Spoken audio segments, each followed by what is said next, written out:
Good evening, everyone. Severe Weather Team 9 meteorologist Nathan John joining you for this edition of Nate at 8. And dry conditions have returned across the area, but of course dealt with some rain earlier into the day. And this is just a continuation of a daily rain chances that will stay with us going into the weekend. And just like today, not all of us will be picking up the rain, but some of us, yes, we could still deal with some rounds of rain as we extend into the weekend. It is the season to deal with the more hit or miss precipitation, and that's what's on tap here as we go into the weekend. It's going to be hard to pinpoint who gets hit, who misses, but that's the nature of these showers and thunderstorms into the weekend. And some of us, yes, can pick up rounds of rain almost every day. Others can pick up barely any as we go into the weekend. The nature of this pattern that will be in place before we start to see a further uptick in coverage likely of those showers and thunderstorms by Sunday. So that's a bit of what we're going to be talking about coming up for this edition of Nate at 8, those daily rain chances. Again, what day provides the highest threat for rain, what days provide a little lower threat for rain, and during the stretch, warm and muggy. So we'll dive into those temperatures, and again, we'll dive into those dew points and just how humid this stretch of weather will be as we go through the weekend, and touch on the potential there for any impacts from what we do see develop into the afternoon, evening with any severe thunderstorm or flooding potential as we go into the weekend as well. So that's a bit of what we're going to be talking about for this edition of Nate at 8. Let's jump on into things. Our current temperatures now falling back further into the 80s. It was a little bit cooler today with respect to yesterday, but still we saw those temperatures pick up towards the around the mid 80s, some upper 80s. In general, just a touch cooler with respect to yesterday, but still a warm day across the Ohio Valley. The humidity trending a little lower as well, but again, a little being the key word. This was certainly no big reduction in that humidity. It's still just very humid, or how I like to put it, uncomfortably humid. Still that range of 65 to 70s, uncomfortable. 70 plus is unbearable, and that's, as you can see, where we'll likely get back closer to Thursday, Friday, and then especially for the weekend. So tomorrow, it's still, it's uncomfortable, but it's more unbearable likely by Thursday, Friday, and into Saturday. So humidity levels and overall, I think temperatures similar tomorrow with respect to today, and then they both get more excessive after that going into the weekend. Temperatures will be back closer to 90 across the area into the weekend, and the humidity will ramp up a bit more. It starts to become more just unbearably humid Thursday, Friday, and into the weekend as well, before finally start to see some lowering, but likely will hold off until early next week. So still anticipate some unbearably humid conditions around on Sunday as well. So again, to sum it up, it's warm during the stretch as we go through the weekend. And again, it's uncomfortably humid again for tomorrow, then unbearably humid Thursday through Sunday. That's how the humidity is shaping up. I know, not great news, just it's not good either way we shape it in terms of uncomfortable to unbearable humidity levels in place through the weekend. Andrew joining us this evening on Facebook. Hello there, Andrew. Thanks for tuning in. Austin saying good evening. Good evening. Today was another hot, muggy day. When you signed off last night, the heavy rain came and brought strong thunder and lightning. Rained a little bit around 3 o'clock with some gusty winds. Thanks for the report there, Austin. Yeah, we're tracking those showers and thunderstorms moving through Wetzel County last night for that edition of Nate at 8. And again, seeing some more of those showers and thunderstorms more in the morning north of I-70, and then transitioning further south of I-70 and then into the afternoon. And now this evening, as you can see, we're tracking quiet conditions across the area. So we are noticing the dry conditions return for the evening across the region, and they don't go anywhere tonight. We'll still maintain some quiet conditions overnight. Just the one thing to watch for going into tomorrow morning would be some areas of fog, and it could be dense in spots with that areas of fog developing going into tomorrow morning. So just keep that in mind for tomorrow morning's commute. It could slow you down a little bit with that reduction in visibility, but that's the one thing we will be tracking for tomorrow morning. Less of any potential there for rain for the morning commute tomorrow, and a higher potential for some areas of fog for tomorrow morning's commute. It's going to be a mild start to tomorrow. Low temperatures around the mid 60s, so it's on the muggy side as well. It's not really, really warm and muggy overnight, but Still a mild night ahead. And again, on the muggy side going into tomorrow morning. It certainly will be then a humid day tomorrow with high temperatures back to around the mid 80s. Notice the absence of rain likely in the morning, unlike what we had for today. So it's a bit of a reversal for rain chances tomorrow. Yes, we could pick up some additional showers and thunderstorms that are anticipated to remain very hit or miss, but the emphasis is not in the morning hours tomorrow like it was today.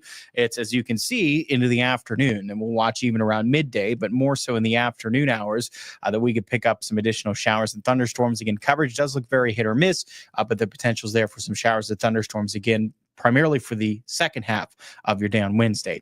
Then by early Wednesday night, those showers and thunderstorms that happen to develop will taper off, and then we are looking dry with some areas of fog again likely developing into Thursday morning's commute. Fog will lift to give way to a mix of sun and clouds, and this time around, likely a little better odds for showers and thunderstorms, where coverage can go from more isolated tomorrow to more widely scattered on Thursday. So we can see a little further increase in coverage of those showers and thunderstorms going into the latter part of Thursday, continuing then going through Thursday evening, but just like what we're likely going to see for tomorrow and what we even saw for today, although it was probably a little earlier today than what we can't see the next couple of days. This activity will taper off after the sun sets is what I'm getting at. The showers and thunderstorms then taper off early Thursday night, drying back up into Friday. And as you may be guessing, that yes, that potential then returns Friday into the afternoon, evening for more showers and thunderstorms. So it's pretty repetitive pattern in general, anywhere from an isolated to widely scattered showers and thunderstorms. That's going to be the case. So it is hit or miss as we go all the way through Saturday. And then I think by Sunday, it's just more hit. It can still be scattered, but I think the coverage overall is more hit than miss by the time we get into Sunday. Up until that point, it's just a matter of where we see them develop, but it is going to be much more hit or miss in nature Wednesday, and then as we extend through Saturday. So that being said, no washout in place Wednesday through Saturday. Still a good opportunity if you need to do some yard work, plan things outdoors. Yes, just it is one of those patterns Wednesday through Saturday that we do have to keep an eye on the sky, right? Especially in the afternoon, evening hours. Download the Severe Weather Team 9 mobile app. It'll give you a heads up if rain is heading over your location. Enable location services on it so it knows where you're at, and then it can give you that heads up if rain's heading your way, if lightning's detected near you. It could be a handy tool to have, especially in this pattern this time of the year when, again, that activity is more hit or miss. So it gives you that heads up for those showers and thunderstorms that could develop in the afternoon, evening, just like what we're going to have Wednesday through Saturday. Again, by Sunday, definitely be prepared. I think there's great odds that we'll be dealing with more showers and thunderstorms. So again, like I mentioned, it's probably more of the hit than miss. Still not a washout Sunday. That's still confined more in the afternoon and evening, but better odds for at least a round of rain over every location on Sunday than Wednesday going through Saturday. So it's still an unsettled pattern, but certainly still some dry times to be had going through the weekend. It's just one of those situations. Again, good time to keep weather aware. Download the Severe Weather Team 9 mobile app and just keep an eye on the sky. Look for changing weather conditions for those showers and thunderstorms developing into the afternoon and evening hours. And Ella saying, thank you for the update. You are welcome. Thanks for tuning in to this edition of Nate at 8. Debbie saying high humidity is the culprit and certainly helps, and that'll help with respect to dealing with the potential for impacts, which we'll dive into in just a minute. But getting back to the culprit, it's actually a frontal boundary. So that cold front that approached us and brought those showers and thunderstorms yesterday, just slowly sagging south of the area today, continuing some of those showers and thunderstorms, and it's stalled to our south. And it's going to linger over us, and that boundary lingers over us. So will the rain chances into the afternoon and evening. And yes, what fuels those is certainly the heat and the humidity. Yes, that fuels it. And that being said, with plenty of fuel for these showers and thunderstorms, we will, just like what we saw for today, yesterday, still deal with some heavy downpours. So I think ultimately the highest concern, even though I don't think it's a high risk, but the highest concern in terms of impacts would be that potential for localized flooding. So that will be what we'll watch for more closely, I think, than strong to severe thunderstorms here over the coming days. That being said, if we do happen to see flooding, it likely remains more isolated. Again, it's not a high risk, but I think it would stay more isolated if we do happen to see some localized flooding occur. But that would be the one thing to watch for as we go throughout throughout this week more closely. Yes, behind that, potential for strong to severe thunderstorms, but it does look like overall lower risk for the potential for strong to severe thunderstorms and the potential for localized flooding. At least as we extend over the next few days, I could see that potential then starting to pick up a bit more for the weekend for some strong to severe thunderstorms, and damaging winds would likely remain the primary concern, but that is something that we'll monitor. So yes, both are technically on the table, but again, I think the one to watch a little more closely would be the potential for localized flooding. It's still dealing with some heavy downpours, and we'll watch it on a day-by-day basis. Again, it's just one of those situations where we just have to monitor any showers and thunderstorms that develop into the afternoon, evening hours. Another good reason to have that Severe Weather Team 9 mobile app, as it's able to give you that warning if a flash flood warning or severe thunderstorm warning were that happen to be issued over your location. They can give you that heads up warning if one were to be issued for your area. So good week in general to keep weather aware. Again, it's a pretty unsettled pattern, but overall it's not a washout every day. Still plenty of dry times to be had. The coverage is still very hit or miss, likely Wednesday into Saturday before it's more hit on Sunday, with the a little more widespread showers and thunderstorms in place as we go, especially into the afternoon, evening. The emphasis for the days ahead will be in the afternoon, evening. I know for today it was more morning, especially for locations north of I-70, but the emphasis across the area at this point, looking ahead going through the weekend, will be into the afternoon, evening hours when we have the highest chance for those showers and thunderstorms. And yes, on a daily basis, we'll have to watch for that potential for impacts. I think the little higher concern is going to be localized flooding potential. And then behind that, for strong to severe thunderstorms, damaging winds would be the primary concern. We'll watch both on a daily basis, but I think the one to watch a little more closely, especially over the next few days at least, would be that potential then for some localized flooding. So neither look to be, high risk or widespread. They likely stay more isolated, but that is what we'll watch for as we do extend into the weekend. Hello there, Suzanne. Thanks for joining us. And everyone, thank you for tuning into this edition of Nate at 8. When do you think the mugginess will finally go away? And Austin, no end in sight, unfortunately. At least here as we extend through the middle of the month, there is just no end in sight. I don't foresee much of it lowering, even going into towards the end of next week, maybe a little more into next Friday, into Friday night, but just not much. I do not see any pleasant, refreshing humidity levels in sight here near term. Over much of the next 2 weeks. Hopefully we can start to see lowering some, but at least here near term, I don't foresee nothing here for the foreseeable future. Unfortunately, it's just a humid stretch of weather, and this could very well go down as quite a historic humid summer. I mean, really what we had since the going into the middle of June and then on has been historically humid for the end of June. And we're seeing a lot of that now carry over to July. We haven't reached to the extent of the end of June so far for July, but it certainly has not been pleasant, right? It's still been uncomfortably humid.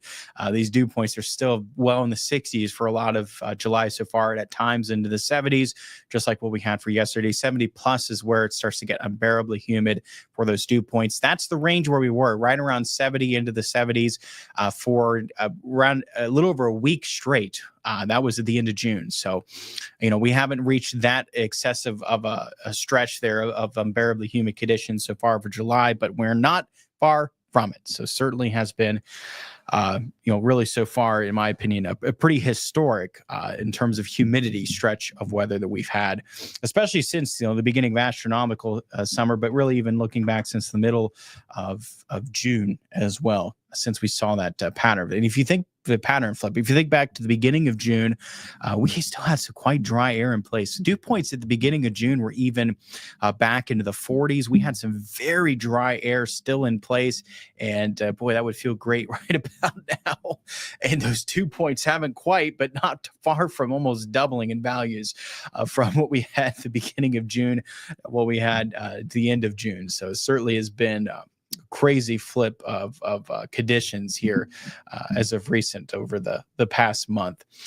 Why haven't we had tornadoes? The ingredients are there, right? No, not necessarily, Suzanne. We've had a lot of, we've had some of the ingredients for the tornadoes, but not all. So we've, certainly had the fuel for it, right? We've had some of the moisture present. We've had plenty of moisture and warmth, but we have not had all the ingredients for the threats there for tornadoes. We need a little more of that wind shear present. So we dealt with a lot of, at times we've had it, but then we've had a lack of more fuel for those showers and thunderstorms, or lack of more, just in general instability. So we've had, we've had parts of the ingredients, but not all at the same time.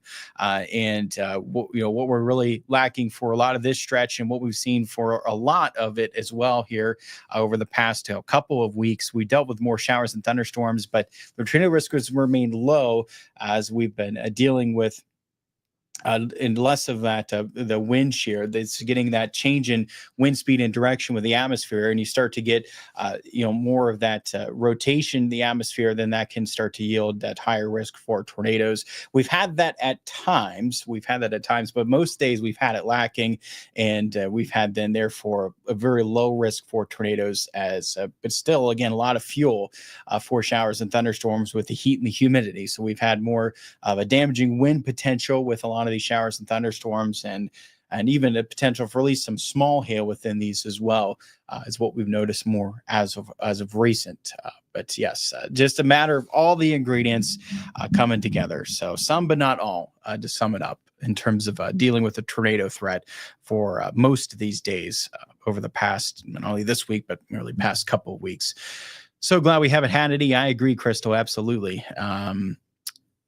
Just wondering. Yeah. So yeah, I'm with you, Suzanne. Crystal, glad we haven't had them, but that's been why. And again, the potential there is really, again, it's more of the localized floodings, the highest concern, in my opinion. And then behind that, maybe some of the high wind gusts that we can have in some thunderstorms is also what to watch for, and less of a potential that for tornado risk here as we go throughout this week, and more of the latter, as I mentioned. Lindsay saying we're in West Virginia, we don't get tornadoes really. It's been an alarming trend that we've noticed here as of recent, even within the past 10, even 5 years, but really the past 10 years, is that, we've noticed that the overall tornado alley overall, which has been centered more into the plains, is starting to shift further east into the Midwest. And we've seen that trend shift further east here as well across the Buckeye State. And we are seeing an increased rate of tornadoes into West Virginia. So often was the case that a lot of those tornadoes that were into eastern Ohio did not hold up well moving across the Ohio River into the northern panhandle. But we have seen an alarming increase in the amount of tornadoes into the panhandle, into West Virginia in general. It has been an alarming rate. Again, this has been just an overall trend that we've noticed as of recent of a further shift east. So we're seeing a higher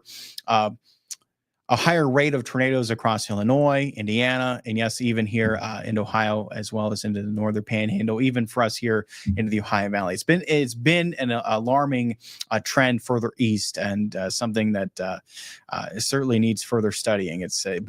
We have noticed that trend further east over recent years of a shift for that tornado threat. So was often the case, but it is unfortunately trending further east into our area.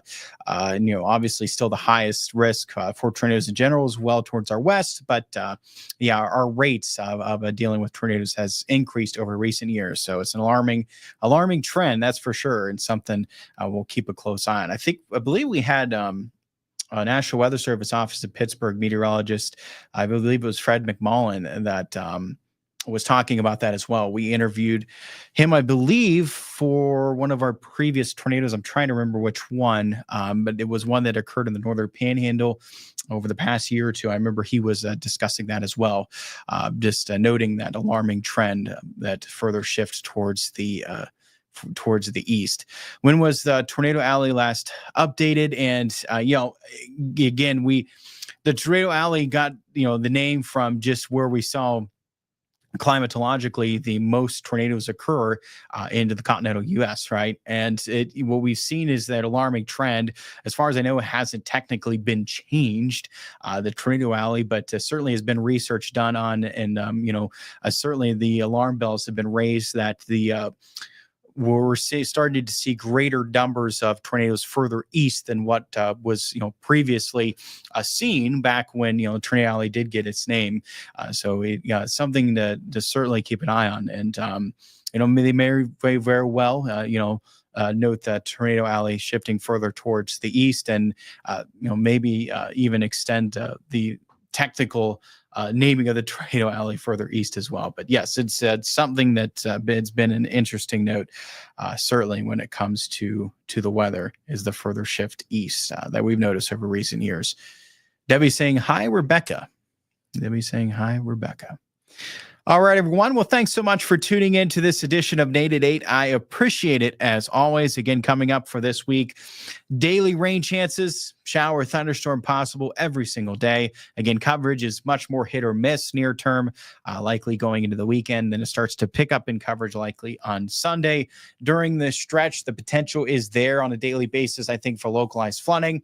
Behind that, maybe a strong to severe thunderstorm can develop. If it does, damaging winds would likely be the primary concern. So that's what we're going to watch for. It's something we will just have to monitor on the daily basis as well, from showers of thunderstorms that we do see develop. Again, the primary concern is likely localized flooding going throughout the week. And then behind that, the possibility of a strong to severe thunderstorm with damaging winds being the primary concern. Hit or miss up until Saturday. And then by Sunday, again, is when it starts to become more widespread with those showers and thunderstorms. The emphasis now through the weekend will be in the afternoon and evening. Watch for tonight as well as tomorrow night, I think, for some areas of fog developing going into tomorrow morning's commute as well as into Thursday morning's commute as well. It's a privilege as always. Thanks so much for tuning in with me for this edition of Nate at 8. I hope you had a wonderful day and a great night. You can catch me coming up News 9 at 10 on Fox 9, News 9 tonight at 11 for the latest. And as always, the next edition of Nate at 8 tomorrow evening.